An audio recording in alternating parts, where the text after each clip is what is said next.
Salam berjumpa kembali bersama dengan Ibu Buana Ignatia dalam pembelajaran pendidikan agama Katolik dan budi pekerti untuk kelas 6. Materi doa sebagai sumber kekuatan.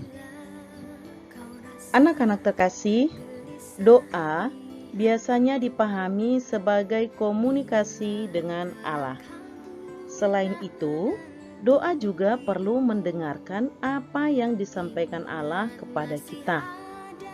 Kita juga perlu memahami hal-hal yang dikehendaki oleh Allah untuk kita.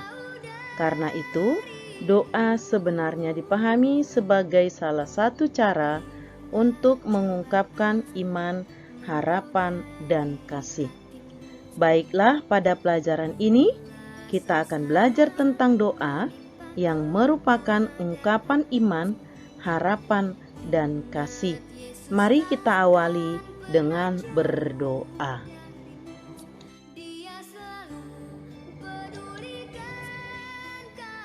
Mari kita berdoa.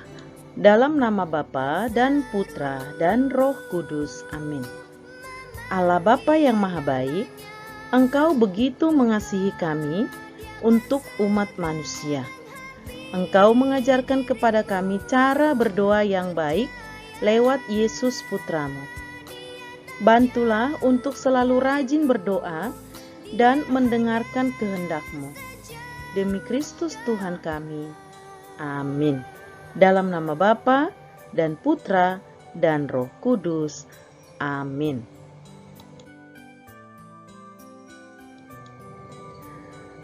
Doa dapat dimengerti atau kita pahami sebagai bentuk komunikasi dengan Tuhan. Selain bentuk berkomunikasi atau berbicara dengan Tuhan, doa juga adalah sebagai satu cara untuk mendengarkan apa yang disampaikan Allah kepada manusia. Kita perlu memahami apa yang dikehendaki oleh Allah untuk kita. Jadi, doa adalah sebagai salah satu cara untuk mengungkapkan iman, harapan, dan kasih.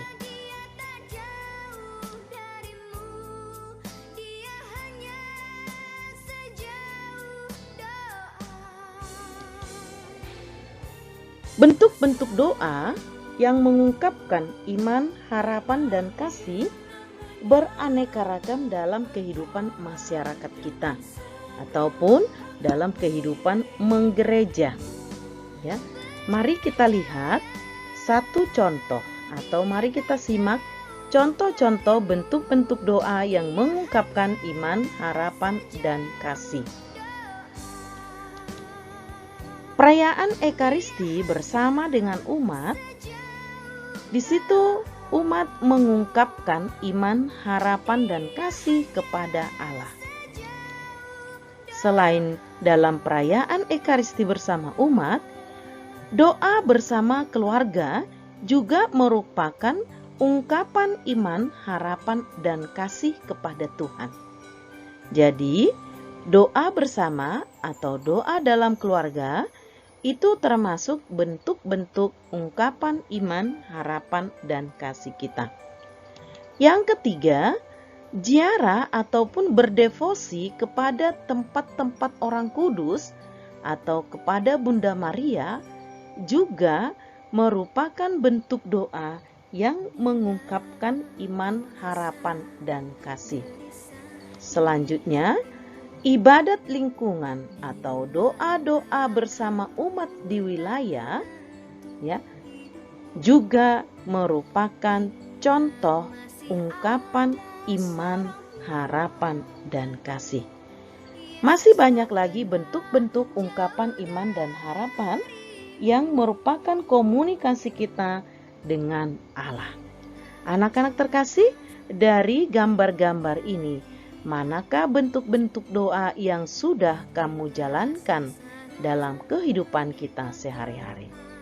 Tentu tidak asing lagi salah satu yang lebih praktis kita adalah doa bersama keluarga, ataupun doa dalam perayaan-perayaan ibadat hari Minggu, ataupun berziarah, atau juga berdoa bersama dengan umat satu lingkungan atau satu wilayah.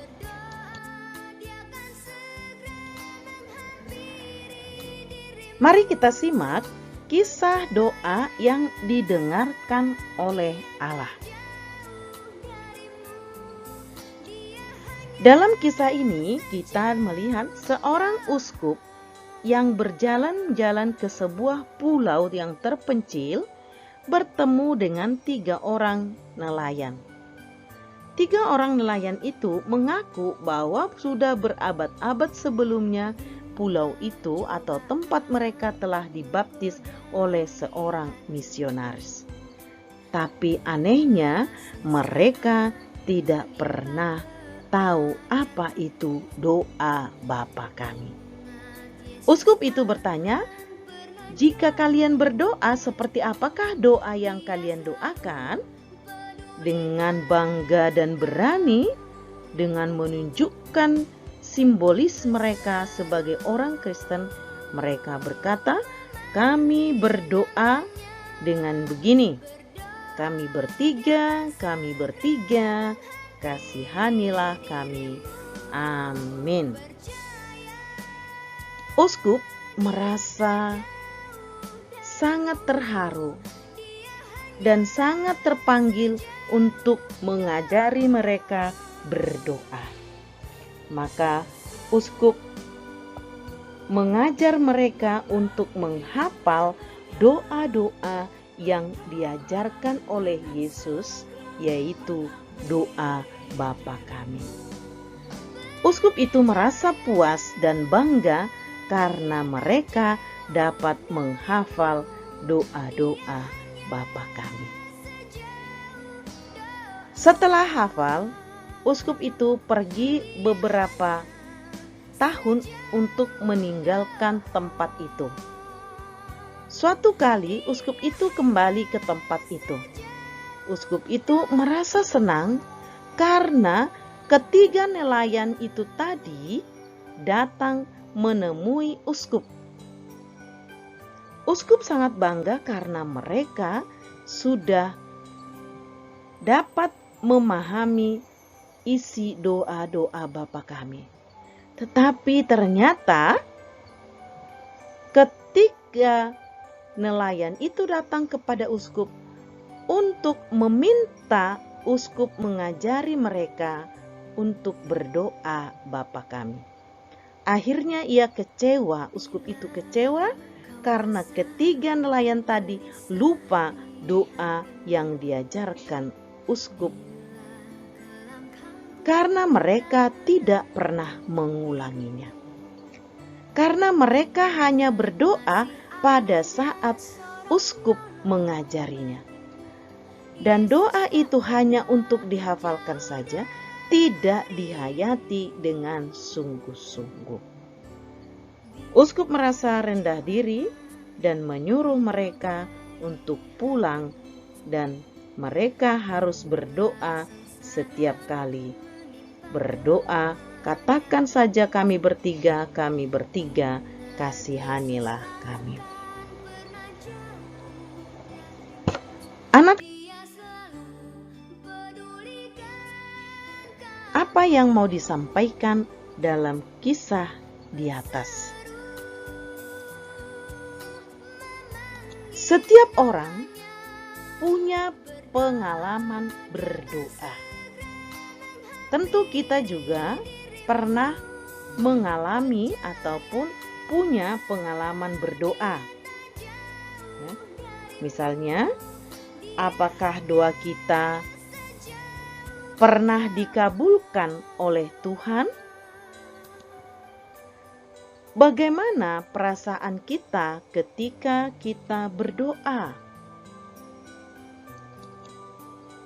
Doa apakah yang indah menurut Yesus?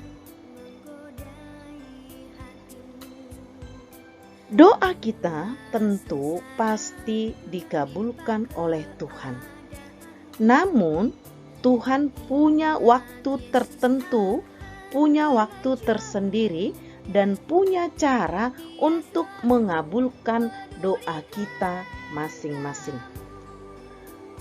Ada kalanya Tuhan langsung mengabulkan doa kita, tetapi juga ada kalanya Tuhan tidak langsung mengabulkan doa kita.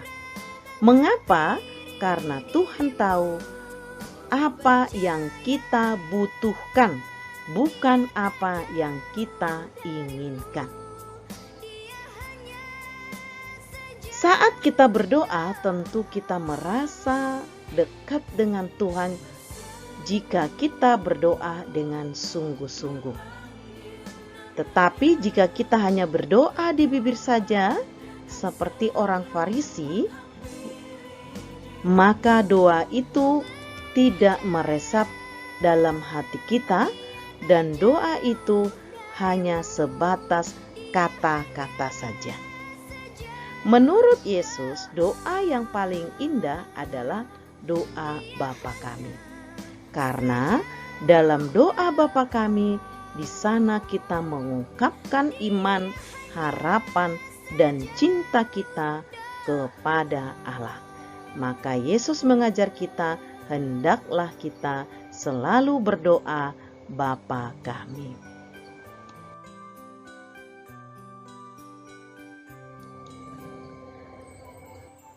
Doa Yesus di Taman Getsemani.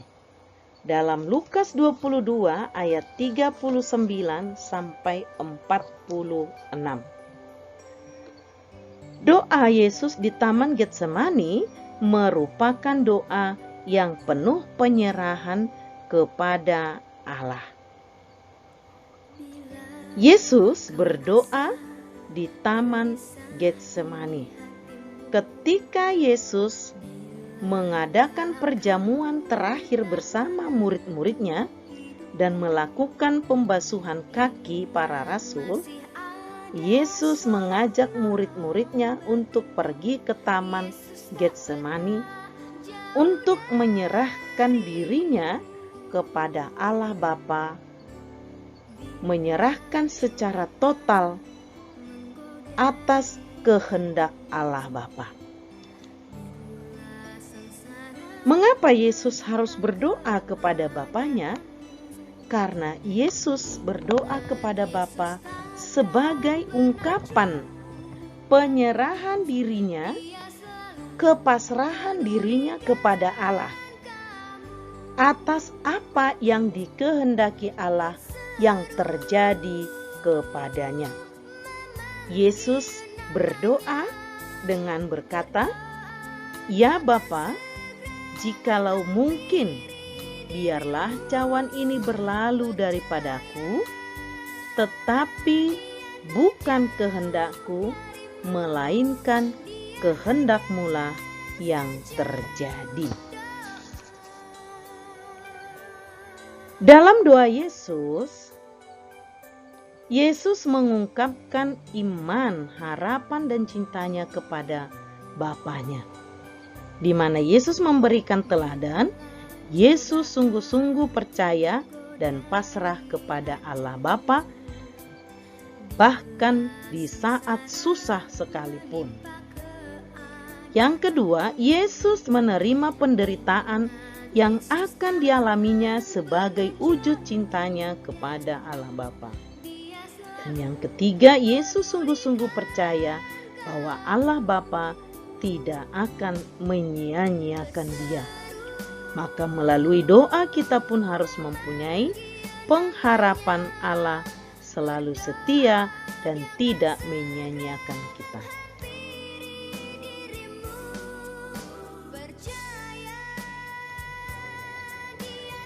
Anak-anak terkasih, doa menjadi sumber kekuatan bagi Yesus untuk menghadapi peristiwa yang akan dijalaninya, yaitu penyaliban atau jalan salib.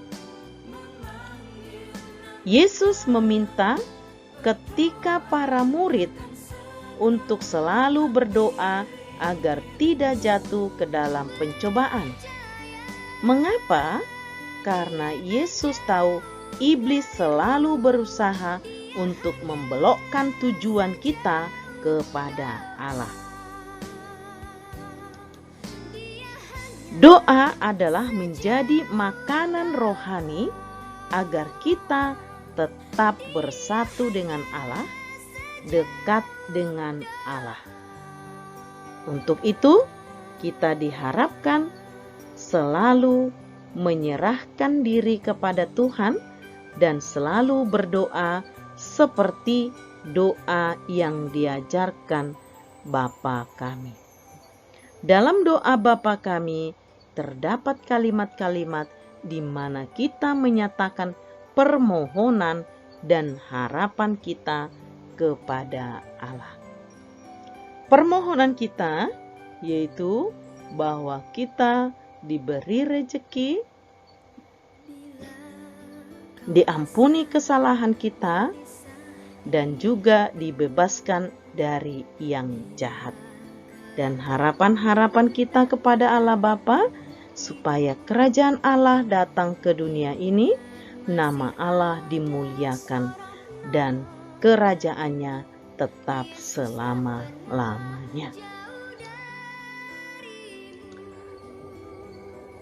Doa yang mengungkapkan iman, harapan, dan kasih yaitu doa Bapa kami. Mari kita doakan secara bersama-sama.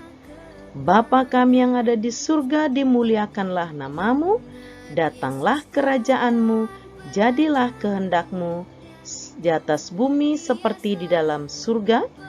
Berilah kami rezeki pada hari ini, dan ampunilah kesalahan kami, seperti kami pun mengampuni yang bersalah kepada kami. Dan janganlah masukkan kami ke dalam pencobaan, tetapi bebaskanlah kami dari yang jahat. Anak-anak terkasih, dengan demikian pembelajaran kita sudah selesai. Syukur kepada Allah. Marilah kita senantiasa berdoa kepada Allah, karena dengan doa kita pun mempunyai pengharapan. Allah selalu setia dan Allah tidak pernah meninggalkan kita. Terima kasih, sampai jumpa minggu depan. Shalom.